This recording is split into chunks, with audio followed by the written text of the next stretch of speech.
Em nome do Pai, do Filho e do Espírito Santo. Amém. Queridos irmãos e irmãs, estamos na oitava de Natal. Ainda estamos celebrando a alegria da chegada do menino Deus, Deus mesmo que veio nos salvar. Mas diante desta grande alegria que estamos vivendo, a liturgia nos coloca diante de uma situação bastante difícil, que é a situação da morte daquelas crianças inocentes. Então, a liturgia nos coloca diante da realidade do mal. Na verdade, no Evangelho nós podemos ver duas vertentes. São José, que manifesta a sua fé e imediatamente obedece à voz do anjo e por isso salva a vida do menino Jesus, e aqueles que são assassinados por causa do medo de Herodes. E o medo de Herodes era de perder o poder. O medo de Herodes era que outro rei mais poderoso do que ele aparecesse. Por isso ele não teve dúvida. Diante dessa situação, ele mandou matar todas aquelas crianças. Não foi Deus quem matou aquelas crianças, foi a maldade do homem. É isso mesmo. Diante da maldade do mundo, muitas pessoas se perguntam: onde está Deus que não vê essa realidade? Mas a pergunta tem que ser outra, tem que ser mais inteligente, porque Deus está perto daquele que sofre. Nós devemos perguntar: onde está o homem que permitiu chegar a este ponto, a esta realidade?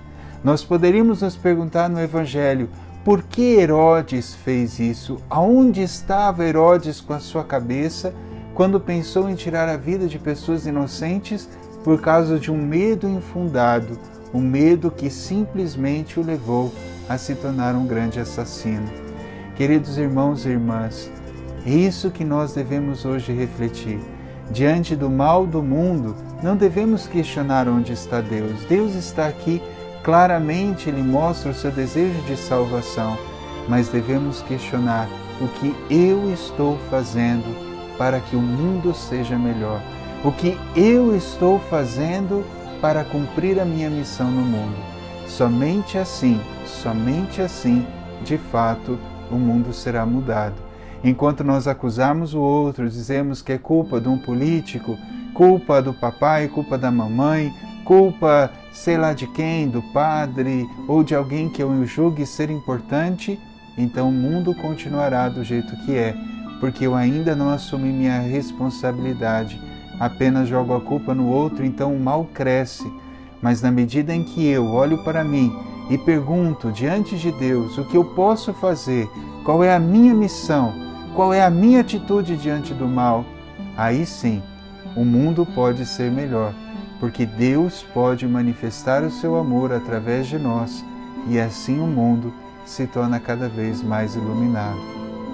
Pensemos nisso nesse dia e também reflitamos: Deus, de um grande mal, tira um grande bem.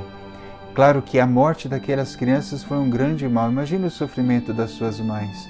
É incomparável, não tem o que falar. Porém, Deus, na sua misericórdia, não concordando com aquela situação, mas tirou daquele mal um grande bem. E qual foi o grande bem? Aquelas crianças deram sua vida, deram o seu sangue por Jesus, mesmo sem tê-lo conhecido. Mesmo sem tê-lo nunca ouvido falar, elas testemunharam o seu amor.